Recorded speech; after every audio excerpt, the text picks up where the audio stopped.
Yes, the better. I call Holly Walker. Thank you, Mr. Speaker. I think we can probably agree in the House today that there's no doubt that we should be very worried about the rate of youth unemployment in New Zealand.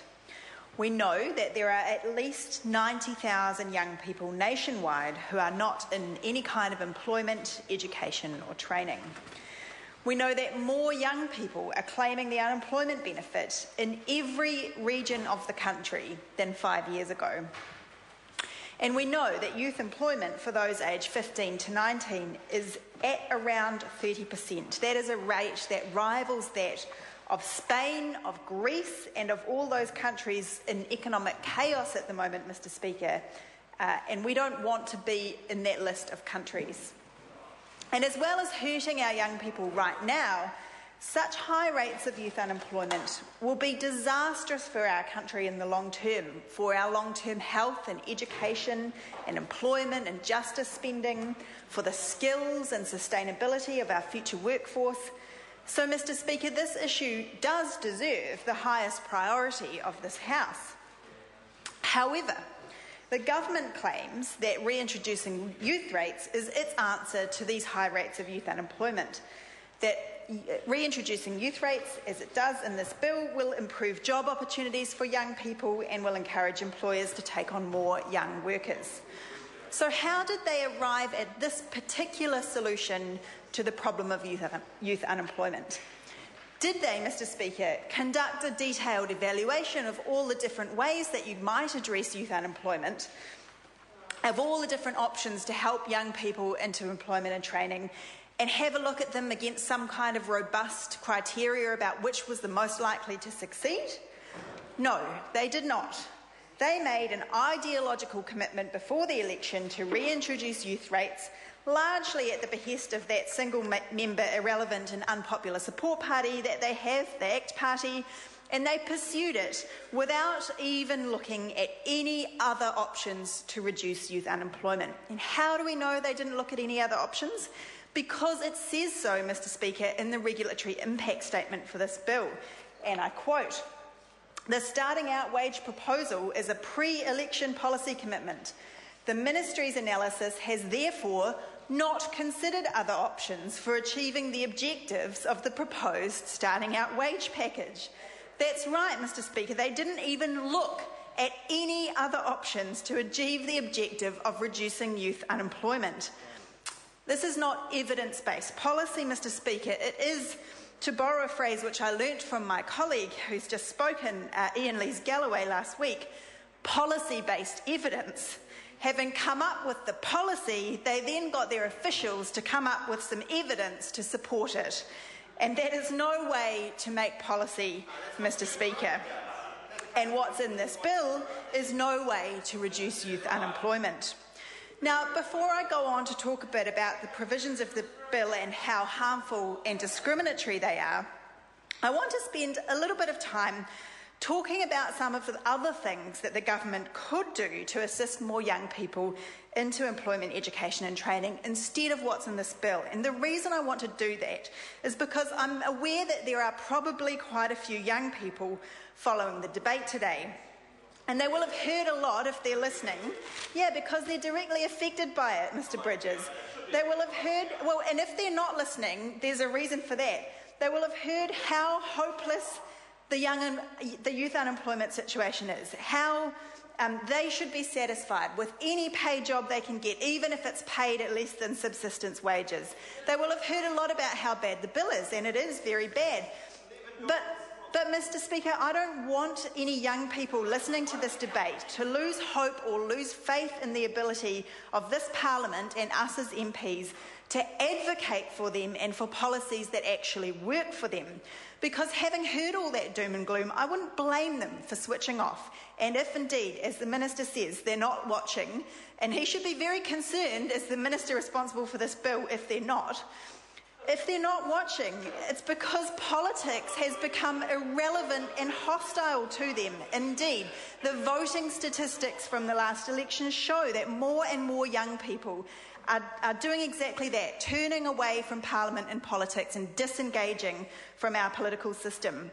And it's because of bills like this that they are doing that, Mr. Speaker. So I want to assure them that some of us at least have ideas and solutions to put on the table and a genuine commitment to engage with young people about what works best for them. And had the government done that for this bill, I think it would look very different. The Green Party, for example, Mr. Speaker, is committed to better pathways to employment, education and training for young people, including more equitable access to student support for higher education, greater investment in apprenticeships, even more than the government has recently done, which is nowhere near enough, greater investment in job placements and partnerships with businesses and employers, better financial support for young job seekers. And Mr. Speaker, the Select Committee heard many practical ideas about how to achieve these things from the young people who submitted on this bill, who were full of good ideas about how we could address the problem of youth unemployment. But sadly, they were ignored by the Select Committee. They were ignored by the Select Committee, like all but 7 of the over 500 submissions that were received by the committee. Out of those over 500 submissions, most of them, or over 500 of them, were opposed, and only 7 submissions were in favour of the bill. Yet the government went with the 7, not with the 500. And why were those 500 submitters opposed to this bill? Well, I'll tell you, Mr. Speaker, it's because it introduces unacceptable discrimination into our law. I said this in the first reading and the second reading speech. It's not acceptable in our country anymore to pay women less than men for doing the same job. It's illegal to do that. It might still happen, but if it does, we do our best to find out about it and prosecute it. Similarly, it's not acceptable to pay people from ethnic minorities less than others for doing exactly the same job. It's illegal, and when that happens, we do our best to prosecute and report it. And similarly, it's not acceptable to pay young people doing the exact same job as older workers less for the same job. And since 2008, thanks to a member's bill in the name of the former Green MP Sue Bradford, it has been illegal to do that too. But this bill reverses that change and reintroduces lower minimum wages, and it's for 3 categories of young people: 16 and 17-year-olds in their first 6 months with a new employer, 18 and 19-year-olds who've been on a benefit for 6 months or more, and 16 to 19-year-olds who are in industry training. And Mr. Speaker, not only is it discriminatory and retrograde to do this, it's nonsensical, because where is the incentive for young people on a benefit to move into paid work if they won't even get minimum wage when they do? And how is it fair for a 16 or 17-year-old to have to go back to subsistence minimum wage rates if they move to a new employer, even if they have been being paid at the full adult minimum wage for months, even years? If they start a new job, they have to go back. How does that make sense? What we will actually see, Mr. Speaker, is young people who are taken on for 90 days under the 90-day trial period. When they finish that 90 days, they'll be flicked onto a new employer, and many of them will be locked into these low wages for much longer than 6 months, Mr. Speaker, because they can't get a foot in the door. This bill reinforces New Zealand as a low-wage economy, and it will help to keep wages down and subsidise employers, not just for young people, but actually for all workers.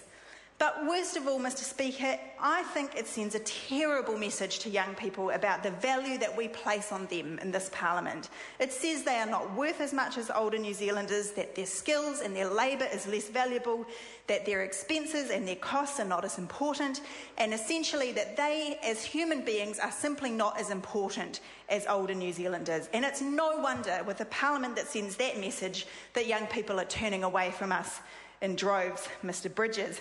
As I said in the second reading last week, there was a glimmer of hope last week when we passed the second reading of the Marriage Equality Bill, and we threatened to look relevant and interesting to young people for about 5 minutes, Mr. Speaker, and the galleries were full of young people. But we've completely undermined that message this week with the passage of this bill.